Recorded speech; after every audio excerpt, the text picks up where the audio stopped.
اعوذ باللہ من الشیطان الرجیم بسم اللہ الرحمن الرحیم السلام علیکم ورحمۃ اللہ وبرکاتہ۔ ڈیئر اسٹوڈنٹس، اس وقت ہم اے ڈی پی کی کلاس سے میں مخاطب ہوں اور اسلامک ہسٹری کے حوالے سے ایک لیکچر میرا آپ تک پہنچ چکا جس میں ہم نے رسول اللہ صلی اللہ علیہ وسلم کی حیات طیبہ کو ایک نظر اس پہ ڈالی اور ہم نے ابتدائی زندگی سے لے کر ہم نے رسول اللہ صلی اللہ علیہ وسلم کی ازدواجی زندگی تک ہم نے جانا کہ رسول اللہ صلی اللہ علیہ وسلم کی جب ایج مبارک 25 سال تھی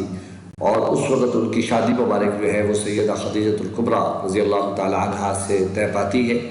اور یہ آپ کو یاد ہے اور میں نے عرض کیا تھا کہ حضور کی ایج مبارک 25 سال تھی اور سیدہ خدیجۃ الکبریٰ رضی اللہ تعالی عنہا کی عمر مبارک جو ہے وہ اس وقت 40 سال تھی۔ تو اس 40 سالہ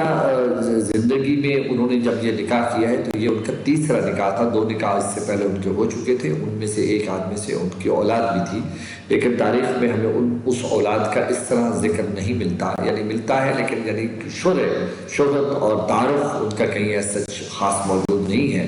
جو اولاد رسول اللہ صلی اللہ علیہ وسلم کی سیدۃ خدیجۃ الکبریٰ کے بطن پاک سے ہوئی اس کا تذکرہ عالم اسلام میں سنہری حروف میں لکھا ہے۔ تو اب ہم بڑھتے ہیں اپنے لیکچر کی طرف اور یہ سٹیپس ہیں جو آپ نے غور سے نوٹ کرنے ہیں اور یہ تفصیل آپ کو ان کے متعلق جو بھی میسر سیرت کی کتاب آپ کے دائیں بائیں موجود ہو کسی سے بھی آپ اس کی مزید ڈیٹیل لے سکتے ہیں۔ میں نے تعارف کے طور پر آپ کی سہولت کے لیے ان کے عنوانات کچھ بنائے ہیں جو ابھی میں آپ کے سامنے ان کو کھول رہا ہوں۔ دیکھیے حضور صلی اللہ علیہ وسلم کی زندگی مبارک میں جو پہلی زندگی سید خدیجۃ الکبریٰ کی، تو سیدہ خدیجۃ الکبریٰ سے جب نکاح ہو گیا تو حضور آپ کو پتہ ہے کہ اس سے پہلے ایک تنگ دستی کی زندگی گزر رہی تھی اور ڈپینڈنٹ تھے اپنے چچا پر اور چچا کے بھی مالی حالات کو بہت اچھے نہیں تھے۔ تو اب 25 سال کی عمر میں آپ ذہن میں کہ جب شادی ہو گئی تو اس کے بعد اچانک یہ ہوا کہ رسول اللہ صلی اللہ علیہ وسلم کے مالی حالات تبدیل ہو گئے، کیونکہ سیدہ خدیجہ جو ہیں اس پورے خطے کی بہت بڑی ایک تجارتی خاتون تھی اور بہت محترم خاتون تھی۔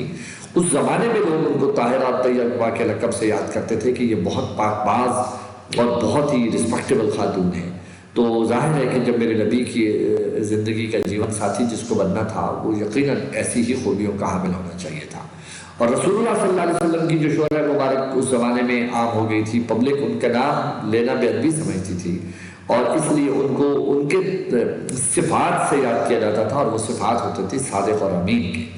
اب جب یہ گھریلو زندگی کا آغاز ہوا تو ظاہر ہے اللہ تعالیٰ مہربان ہوا، ان کے ہاں اولاد پیدا ہونا شروع ہو گئی۔ پہلے سیدہ زینب رضی اللہ عنہا کی ولادت ہوئی، پھر سیدہ رقیہ رضی اللہ تعالیٰ عنہا ان کے بطن سے پیدا ہوئی، پھر سیدہ کلثوم رضی اللہ تعالیٰ عنہا ان کے بطن سے پیدا ہوئی اور بیٹیوں میں سے آخری بیٹی جناب سیدہ فاطمۃ الزہرا سیدہ النساء اہل الجنہ جو خاتون جنت ہیں وہ انہی کے بطن سے پیدا ہوئی۔ لیکن اس دوران ان کے ہاں بیٹے بھی پیدا ہوئے، لیکن وہ بیٹے جو تھے وہ پیدا ہوئے اور وہ ان کا انتقال ہو گیا۔ وہ 2 بیٹے روایات میں آتا ہے کہ سیدہ خدیجۃ الکبریٰ کے بطن سے پیدا ہوئے تھے۔ ایک جناب قاسم پیدا ہوئے جن کی وجہ سے رسول اللہ صلی اللہ علیہ وسلم نے اپنی کنیت ابو القاسم رکھی تھی، اور ایک بیٹا جناب عبداللہ تھا جس کا طیب اور طاہر لقب کے نام سے مشہور ہے۔ اور بہت سارے ہمارے سیرت نگار تو نہیں، قارئین اور ہمارے عام مسلمان جو ہیں وہ طیب اور طاہر نام کے 2 بچوں کا ذکر کرتے ہیں جو کہ ان کے وہ علیحدہ بیٹے نہیں تھے، ان کے لقب ان سے مشہور تھے۔ اور وہ ایک بچہ جو حضور کا اور ہمیں ملتا ہے وہ رسول اللہ صلی اللہ علیہ وسلم کا بیٹا جناب ابراہیم کے نام سے تھا، اور وہ بیٹا سیدہ خدیجہ کے بطن سے نہیں بلکہ حضور نے جو سیدہ خدیجہ کے بعد دیگر نکاح کیے تھے ان نکاحوں میں سے ایک خاتون جو حضور کی زندگی میں آئیں سیدہ ماریہ قبطیہ رضی اللہ تعالیٰ عنہ، جو ایک کنیز کے طور پر حضور کی زندگی میں آئی تھی، گفٹ ہوئی تھی مصر کے بادشاہ کی طرف سے، ان سے حضور نے نکاح کیا۔ ان کے وطن سے جناب ابراہیم پیدا ہوئے لیکن وہ بھی مدینہ منورہ میں فوت ہو گئے تھے۔ ان کی جو مزار مبارک ہے وہ جنت البقیع میں موجود ہے۔ تو اب اس زندگی میں جب آ گئے تو حضور کے گھر کی رونق بڑھنے لگی، تو حضور کو اچانک خیال آیا کہ میں اپنے چچا کے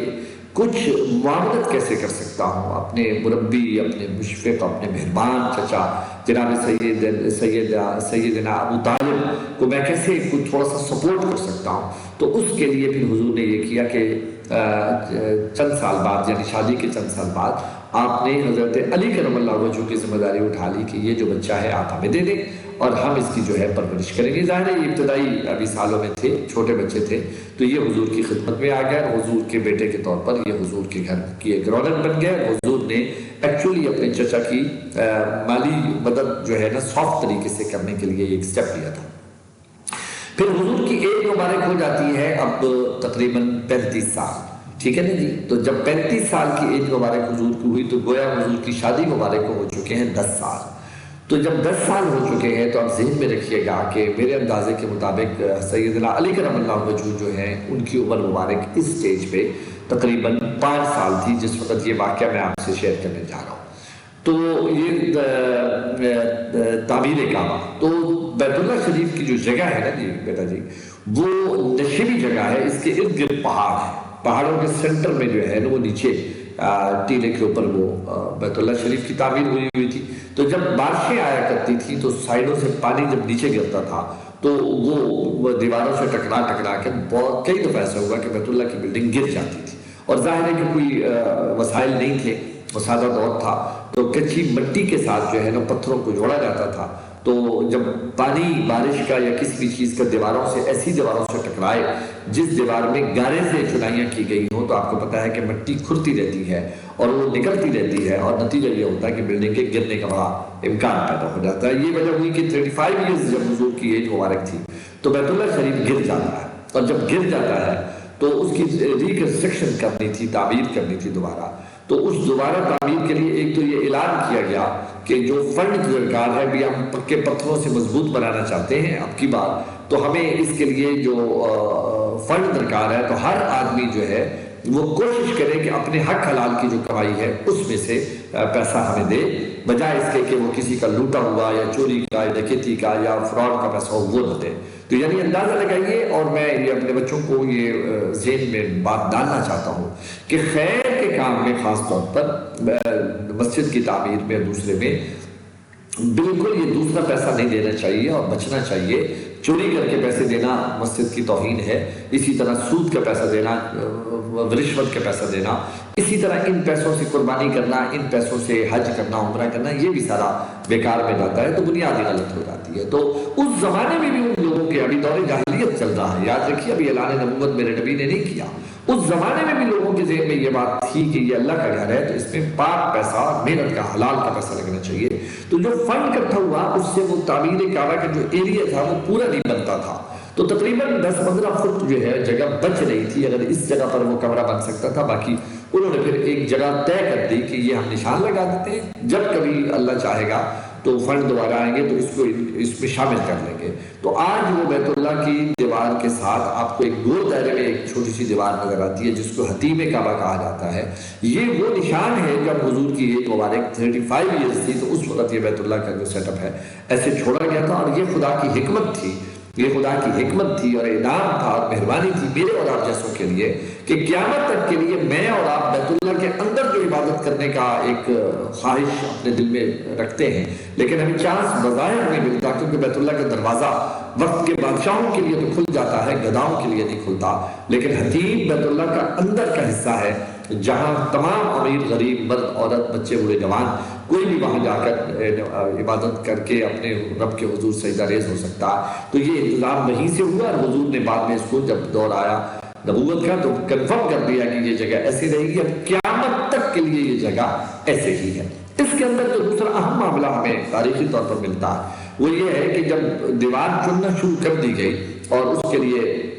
حجر اسود نصب کرنا تھا، تو حجر اسود جو ہے یہ تب سے دنیا کو خبر ہے کہ یہ بہت مقدس پتھر ہے اور یہ خدا کی طرف سے انعام ہے اور جنت سے آیا ہوا ہے۔ تو ہر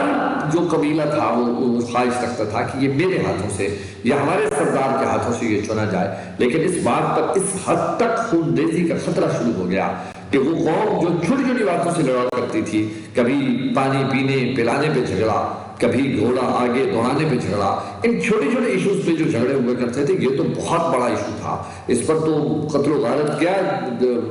لاشوں کے ڈھیر لگ جانے تھے، اور لوگوں نے اپنی ایک قسم ہوتی تھی کہ اپنے ہاتھ کو کٹ کر کے اپنا ہی خون نکال کے اپنے خون میں اپنی انگلیاں دبو کر ایک قول دے دیا کرتے تھے، اور وہ قول کا مطلب یہ ہوتا تھا کہ میری لاش سے گزر کر تم یہ کام کر سکتے ہو تو کرو، ادروائز ہم یہ نہیں کرنے دیں گے۔ تو ان لوگوں نے یہ قسم اٹھا لی اور دیکھتے دیکھتے تقریباً ہر کسی نے قسم اٹھا لی کہ ہم ایسا کریں گے کہ یہ پتھر ہم لگائیں گے. تو اب جب معاملہ بگڑ گیا تو فیصلہ یہ ہوا کہ کوئی اجنبی آ جائے, یعنی تھرڈ پارٹی آ جائے جو ہم فریقین میں سے نہ, اور 7 اس وقت سرداران تھے, 7 قوموں کے سردار تھے جن کی خواہش یہ تھی کہ یہ پتھر ہم نے نصب کرنا ہے. اعلان کیا کہ اب کوئی بھی تیسرا بندہ آ جائے جو غیر جانبدار ہو تو وہ جو فیصلہ کر دے یا جس کے حق میں فیصلہ کر دے وہ ٹھیک ہوگا, ہم پیچھے ہٹ جائیں گے. تو کہنے لگے چلو ٹھیک ہے, بیت اللہ کے دروازے میں اب جو بھی آ جائے, سین حرم میں اب کوئی بھی آ جائے تو ہم اس سے فیصلہ کروائیں گے. ہر کوئی انتظار میں بیٹھا رہا کہ کون آتا ہے, کہ اچانک کیا ہوا, رب کی رحمت جوش میں آئی اور کیا دیکھتے ہیں کہ جو آ رہا ہے وہ آ رہا ہے کہ جو سب کی آنکھوں کا تارا ہے, سب کے لیے راج دلارا ہے, اور سب اس کو صادق اور امین کے نام سے جانتے ہیں, ان کا نام لینا بھی عربی سمجھتے ہیں. اور حضور علیہ السلام 35 سال کی ایج مبارک میں وہاں سے داخل ہوتے ہیں اور یہاں تمام لوگ رسپیکٹ دینے کے لیے, عزت دینے کے لیے, مرحبا کہنے کے لیے کھڑے ہو کر انہیں استقبال کرتے ہیں. حضور پوچھتے ہیں کیوں, خیر ہے, آج کیا معاملہ ہے؟ انہوں نے عرض کی یہ مسئلہ ہے. حضور نے فرمایا یہ تو مسئلہ ہی نہیں, یہ تو کوئی مسئلہ نہیں ہے, اس میں تم لوگ اتنے وری کر رہے ہو, ایسا کرو کدھر ہے پتھر؟ انہوں نے کہا جی یہ پڑا پتھر. انہوں نے کہا اٹھاؤ پتھر. اپنی چادر کملی مبارک آپ نے وہ زمین پہ بچھائی, پتھر وہاں رکھوایا اور کہا سارے پیچھے ہٹ جاؤ. کہا کس کس نے قسم اٹھائی ہے؟ سب نے کہا میں نے, دوسرے کہا میں نے, تیسرے کہا میں نے. حضور نے فرمایا اور چاروں طرف سے اس چادر کے کناروں کو تم پکڑو اور اپنی قسم پوری کرنے کے لیے اس پتھر کو اٹھا کر اوپر کرو. اب جب وہ پتھر اٹھا کر اس جگہ کے قریب لایا گیا جہاں چننا تھا, حضور نے پوچھا اب پتھر کو کس جگہ پہ لگانا؟ کہنے لگے اس کارنر میں لگانا. حضور آگے بڑھے اور جا کر اس پتھر کو اس چادر میں سے نکالا, اپنے دستے مبارک سے اٹھا کر انہوں نے وہاں اس دیوار میں چلا. اور اس پر پھر وہ جناب حالی نے وہ جو مسدس لکھی تھی اس میں ایک عجب پیار بھرا شعر لکھا ہے کہ جو فلسفیوں سے حل نہ ہوا اور دلتوروں سے کھل نہ سکا, راز ایک کملی والے نے بتلا دیا چند اشاروں میں. جیسے چٹکی بجانے میں مسئلہ حل کرتے ہیں, تو یہ حضور کی ایج مبارک 35 ایئرس تھی جب یہ واقعہ پیش آیا. تو حجر اسود حضور نے نصب کیا اور بیت اللہ کی وہ تعمیر جس لیول پہ اور جس جگہ پہ ہوئی, بعد میں جب بھی اس کو ریکنسٹرکٹ کیا گیا, دوبارہ تعمیر کیا گیا, اب انہی بنیادوں پر یہ تعمیر ہوتی ہے. حتیم کو خالی چھوڑا گیا. اس کے بعد آگے پھر ایج مبارک جب 35 اور 40 کے درمیان پہنچی تو آپ صلی اللہ علیہ وسلم کے اندر وہ تلاش حق کے لیے اللہ نے یعنی توجہ دے دی اور آپ ہمیشہ تنہائی کا شکار ہونے لگے اور سائڈ پہ جانے لگے. اور اس کے لیے آپ کو شہر کی جھمیلوں سے نکل کر قریب 3 کلومیٹر دور ایک پہاڑی ہے جس کا نام آج دنیا جبل دود کے نام سے جانتی ہے, اس کے اوپر چڑھ جاتے اور وہ ایک دشوار گزار اور طویل اونچی پہاڑی ہے, اس میں چلے جاتے اور اس کے ٹاپ پر ایک غار تھی, اس کے اندر اس غار میں جا کے بیٹھے رہتے تھے اور کئی دن تک بیٹھے رہتے تھے. اور ان کی زوجہ محترمہ خدیجہ کبریٰ رضی اللہ تعالیٰ عنہ ان کی